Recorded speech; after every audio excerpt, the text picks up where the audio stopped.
हम ये मैच हार गए और न्यूजीलैंड ने 36 साल बाद इंडिया को हराया और आउट क्लास किया, कंप्लीटली आउट क्लास किया न्यूजीलैंड ने। हम लोग इतना दिन से उम्मीद लगाए बैठे थे कि शायद इंडिया वापसी कर जाए, वो जो कमबैक, ग्रेटेस्ट कमबैक होने वाला था, वो कुछ काम कर जाए, लेकिन लास्ट में न्यूजीलैंड की हाई क्वालिटी क्रिकेट ने उन्हें जिताया एंड इंडिया 36 साल बाद न्यूजीलैंड से अपने घर में ये मैच हार चुकी है। चलिए इस वीडियो में कंप्लीट रिव्यू करते हैं कि एग्जैक्टली हुआ क्या मैच में और क्या ऐसा पॉइंट्स था जहां पे इंडिया ने मैच गंवाया एंड क्या हम लोग नेक्स्ट मैच के लिए इम्प्रूव कर सकते हैं। Let's discuss that. तो अगर आज का दिन का पहले बात किया जाए तो आज के दिन में 107 रन चाहिए था। शुरुआत में आते ही पहला 2 गेंद में ऐसा लग रहा था कि इंडिया वापस आ गई है गेम में, इंडिया उस जोश से आई है जिससे न्यूजीलैंड को धराशायी कर देगी। पहले बॉल मिस, सेकंड बॉल लेते हम एलबीडब्ल्यू आउट एंड वहां पे रिव्यू भी गवा चुके थे न्यूजीलैंड। तो इंडिया थी पूरे हंट में, पूरे जोश के साथ कि यस अभी भी हम लोग के पास चांस है, अभी भी हम लोग ये जिता सकते हैं। और इंडियन के फास्ट बॉलर्स ने प्रॉपर प्लानिंग करके आए थे, दे वर अप विद देयर गेम, क्योंकि एक भी लूज बॉल्स नहीं, एक भी मतलब इधर उधर लाइन नहीं, दे वर राइट ऑन टारगेट और न्यूजीलैंड को परेशान करके रख दिया था।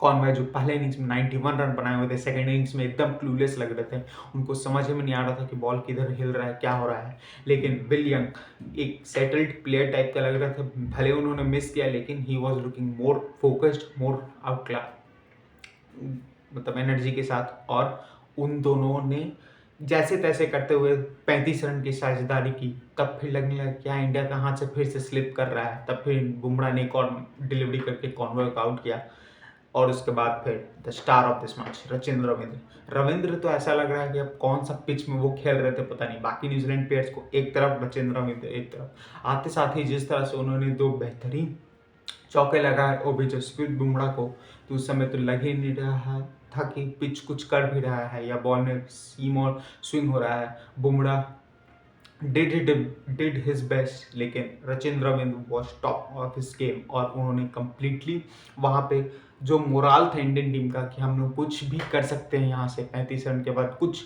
मैजिक कर जाए, तो विल यंग और रविंद्र की फैबुलस बैटिंग ने वो सब चीज़ मोराल को ही पूरा डाउन कर दिया और 107 रन उन्हीं दोनों ने मिलकर बना दिया, कंप्लीट कर दिया।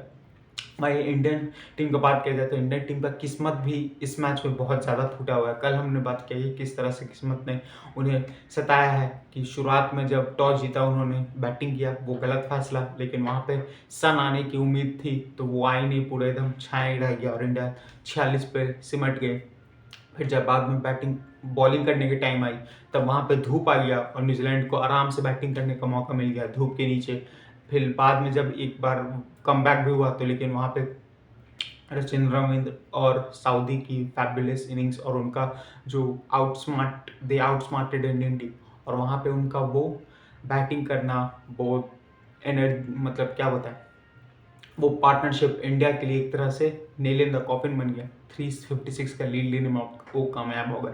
फिर भी इंडियन टीम ने जोश नहीं गंवाया, उनका होश सही जगह था कि अभी भी हम वापसी कर सकते हैं। उस तरह से ओपनर्स ने, टॉप 5 ने उस तरह से बैटिंग की। सरफराज अहमद का खासकर तारीफ होना चाहिए, 150 रन ऐसी यंग एज में आना। फिर पंत तो अलग ही लीग में खेलते हैं, 99 पर वो बच गए, 100 उनका चूक गया। विराट कोहली का 70, वहाँ पे रोहित शर्मा का एज लगती नीचे बोल्ड जाना 52 पे जब वो थे तो लक जैसे बिल्कुल साथ नहीं दिया इंडिया का इस मैच में। तो लक भी एक बहुत बड़ा फैक्टर होता है। फिर आज के दिन में जो हमें सुबह क्लाउड्स की ज़रूरत थी, क्योंकि कल रात भर पानी पड़ा है, सुबह 7-8 बजे तक पानी पड़ा है, लेकिन तब भी हमें वो क्लाउड्स उतना ज़्यादा दिखे नहीं। बॉल स्विंग और सीम तो हुआ लेकिन वो नया बॉल कल जिस तरह से न्यूजीलैंड अनप्लेएबल लग रहे थे उस तरह से आज का दिन नहीं बीता, क्योंकि वो मौसम में था ही नहीं। तो सोचिए लक भी कितना बड़ा फैक्टर प्ले करता है, लेकिन लक को यहाँ कुछ नहीं बुला जा सकता। इंडियन टीम जो कमबैक एकदम कर सकती थी, वो लास्ट में रविंद्र जडेजा और केएल राहुल का ना चलना उस पोजीशन पे इंडिया के लिए nail in they hit the lowest, और वहाँ से गेम फिर इंडिया का हाथ से निकलते गया। क्योंकि 107 रन हमें भी मालूम था कि न्यूजीलैंड आएगी, चेस कर लेगी, क्योंकि पिच में वैसा डीमन नहीं मौजूद था, वैसा उछल कूद नहीं कर रहा था जो स्पिन करता है।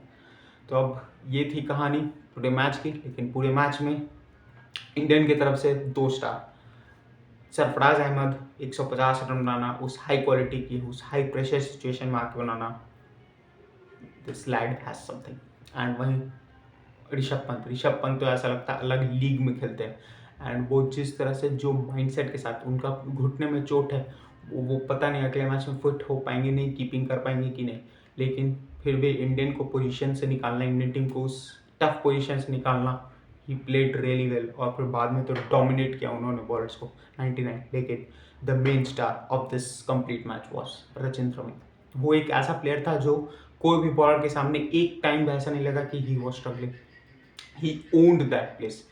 फ्रंट फुट में जाके स्पिनर्स को अटैक करना, बैक फुट में जाके स्पिनर्स को अटैक करना, पेसर्स को फ्लिक करना, पेसर्स को कवर ड्राइव करना, सब शॉट्स रचिंद्र रविंद्र इतने हाई क्वालिटी के साथ खेल रहे थे। बैंगलोर ग्राउंड उनका फेवरेट ग्राउंड बनते जा रहा है, जहाँ पे पहले भी उन्होंने सेंचुरी बनाया हुआ है ओडीआई में, आज टेस्ट में भी इंडिया के खिलाफ इंडिया में सेंचुरी बना दिया, और आज सेकेंड इनिंग्स में भी, और स्टेबिलिटी के साथ न्यूजीलैंड को जीत के ओर लेके चल गए।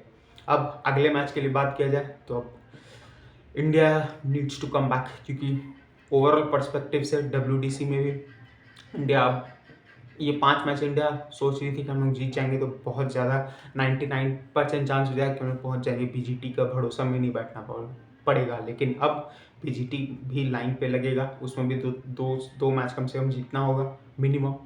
ऐसे इंडियन टीम तो जाएगी पूरा टूर्नामेंट जीतना, उस पर बात करेंगे जब उसका समय आएगा। लेकिन अभी के लिए इंडियन टीम को ये अगला 2 मैच पुणे में है, उसके बाद शायद मुंबई में है, तो ये 2 मैच में इतना ज़्यादा फोकस करके ये जीतना होगा कि like it's no end, they have to win that. और अगले टीम का बात किया जाए तो ये मैच में तो सरफराज खेल गए थे गिल की जगह, लेकिन अब सरफराज 150 बना चुके हैं, क्या आप उन्हें हटाएंगे मैच से? I don't think so. गंभीर भी पहले बोल चुके हैं कि जिस प्लेयर जो फॉर्म में है उसको खिलाते रहना चाहिए, तो सरफराज को कंटिन्यू करना चाहिए। आई थिंक हमारे पास क्लियर चॉइस है कि KL राहुल की जगह शुभमन गिल आएंगे, अगर गिल फिट हो जाते हैं तो यही लाइनअप हमें देखने को मिलेगा। लेकिन एक और ये हो सकता है कि पंत का घुटनों में चोट है, कीपिंग वो नहीं करेंगे, तो क्या पंत को आप रेस्ट दे दोगे पूरा कंप्लीट मैच से? मुझे नहीं लगता ये करना चाहिए, तो I would probably choose Gill ना राहुल को, हम ध्रुव जुरेल को खिलाएंगे KL राहुल की जगह, और पंत को 5वां नंबर पर रखेंगे। तो इस तरह का टीम हमको दिख रहा है, और फिर कंडीशन के हिसाब से आकाशदीप या कुलदीप यादव दोनों में से कोई भी नीचे बॉलर्स आ जाएंगे, तो ये हमारी टीम रहेगी।